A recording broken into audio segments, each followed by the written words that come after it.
राजधानी रांची के नगरी थाना क्षेत्र में चोरी की घटना थमने का नाम नहीं ले रहा है। बताया जा रहा है कि 30 तारीख को इस घर में चोरी हुई थी। कितनी की चोरी हुई थी ये पता नहीं, लेकिन स्थानीय लोग जो है चोरों से बड़ी परेशान है और बहुत नाराज भी है।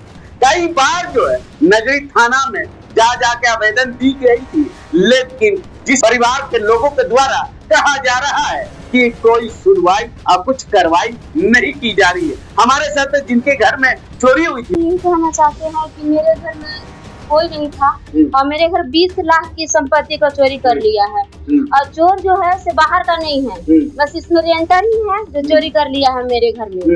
और क्या बोलते हैं, उसमें पैसा भी, गहना का सिर्फ मेरे था, हार था जिसमें बाला था, चैन था, 3 लॉकेट था, पायल था, कमरधरी था, टीका नथिया था और 6 जोड़ा कान का था और 4 सोना का अंगूठी था और 1 डायमंड का अंगूठी था। और चोरी जो है सिर्फ गहना और पैसा चुराया है और लैपटॉप था, वहीं पे टैब था, कैमरा था, टीवी ये सब था, ये सब कुछ भी नहीं चुराया है, सिर्फ गहना और पैसा चुराया है और कुछ सामान बर्बाद कर दिया है। जिसमें चूड़ी उड़ी था वो फोड़ फाड़ दिया है, बॉर्डर सब था जो कपड़ा पर छिट दिया है और पूरा दीवान को ऐसी तैसी कर दिया है। वैसे हम यही कहना चाहते हैं कि थाना नगरी तो प्रशासन कोई एक्शन नहीं ले रहा है। डेली हम लोग को बुलाता है, बस टाइम पास करता है। और जब यहाँ थाना का प्रशासन 8 रेंडर में से नहीं निकाल पा रहा है चोर को, तो बाहर में कैसे पकड़ता होगा, तो टाइम पास करता होगा। बस हम यही कहते हैं कि यहाँ का प्रशासन को बहुत ढीला है, कोई एक्शन नहीं लेता है, बस इस पे कार्रवाई करने की। जब हम आए तो एंट्री लिए तो देखे तो सारा सामान तो फेंका हुआ था। तो जब हम प्रशासन को बुलाए तो प्रशासन का वीडियो बनाया और गया, तो हम बोला कि सुबह में आते हैं, सीसी कैमरा लगा हुआ है ना, सीसी कैमरा हम चेक करते हैं। सीसी कैमरा खुद से चेक किया है, फिर बोला कि आप लोग भी एक बार देखिएगा। फिर हम लोग भी देखे, बाहर को भी सीसी कैमरा चेक किए तो उसमें भी बाहर का कोई एंट्री लिया ही नहीं है।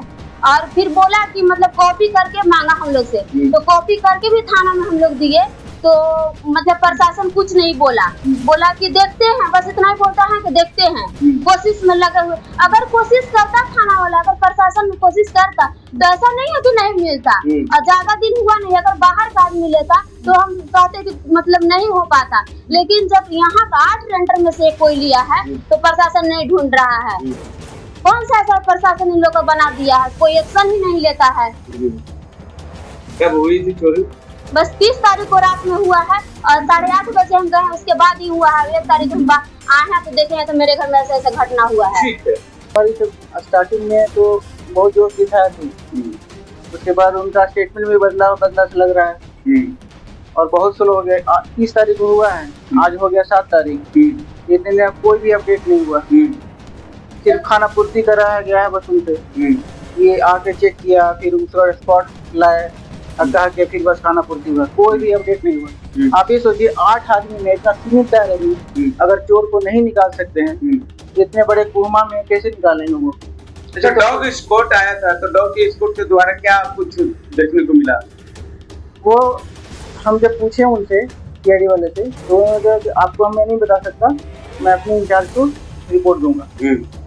फिर वहाँ से फिर मुझे मालूम हुआ कि कुछ लोगों से शक हुआ था उन लोगों को, तो अपने शक के यहाँ पे वो 2 लोगों को उठाया था।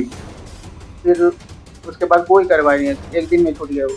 मैं शक कैसे कर सकता हूँ किसी पे, क्योंकि सब लोग आपस में हम रह रहे हैं, खुशी से रह रहे हैं। किसी पे क्या, जब बर्थडे होता था सब लोग आते थे, ठीक है, या हम लोग जाते थे, इस पे कैसे शक कर सकते हैं? ये तो काम पुलिस का काम है ना, उनके पास तजुर्बा है, सब कुछ उनके पास है। जब 8 लोगों में नहीं निकाल सकते तो आप जितने भी रांची का पब्लिक है वो समझ लें कि आपके कुछ होने वाला नहीं है, चोरी होता रहेगा, ठीक है, आपका कुछ भी नहीं होगा। तो पुलिस कर ही नहीं रही है। 8 आदमी में जब नहीं निकाल रही है तो बाकी बड़े कुंबे में कैसे निकाल पाएंगे? बस एक खाना पूर्ति हो जाएगा, आप FIR कीजिए, कुछ भी नहीं होने वाला है यहाँ पे। हमको तो नहीं लगता है, ठीक है। हाँ, अगर पुलिस वाले थोड़ी सी कड़क अपनाए, अपने काम पे फोकस करें, तो 8 में निकालना कौन से बड़ी बात है। ठीक है, हम लोग बहुत ही सावधान से आते हैं, ठीक है, बहुत ही सावधान से। मेरा का पूरा ये चला गया, क्योंकि अभी मेरा बड़े भाई का श्राद्ध कर्म था, मैं 13वीं में गया हुआ था, 13वीं छोड़कर मैं आया हूँ। ठीक है, 13वीं छोड़ के मैं आया हूँ कि यहाँ पे घटना हुआ था, यहाँ पे सिर्फ मेरी पत्नी आई है, सिर्फ एक दिन के लिए सिर्फ गई थी, सिर्फ एक दिन के लिए पड़ोस में गई थी और उसी दिन हो गया। अब जो 13वीं होता है जानते हैं, थोड़ा छुआ-छूत हो जाता है, तो उसमें सारा चीज अपना निकाल देते हैं। मैं अपना लॉकेट, अपनी वाइफ का, बच्चे का लॉकेट भी निकाला, वो भी नहीं छोड़ा, क्योंकि ये 13वीं छूट है तो छूट होने की वजह से नहीं पहन सकते हैं। तो अगर 13वीं कंप्लीट हो जाएगा उसके बाद आके ये धागा वगैरह चेंज कर लेंगे। सोना चांदी और कैश कितना था?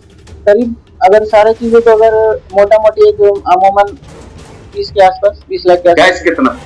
कैश वही 30-40 हजार का होगा कैश। क्योंकि हम उतने ज्यादा वहाँ प्रोफेशनल में नहीं है सर, ठीक है, अभी हम ट्यूशन पढ़ाते हैं, हम हैं सॉफ्टवेयर इंजीनियर, बट अपने परिवार की वजह से छोड़े हुए हैं। ठीक है, तो आपने सुना कि परिवार लोगों का क्या कहना है। हालांकि जिस तरह से बताया जा रहा है कि यही फ्लैट का लोगों के द्वारा जो है चोरी की गई है। अब देखना होगा कि नगरी थाना प्रभारी की ओर से इस चोर को कब तक गिरफ्तार कर पाते हैं या नहीं, ये तो आने वाला समय ही बताएगा।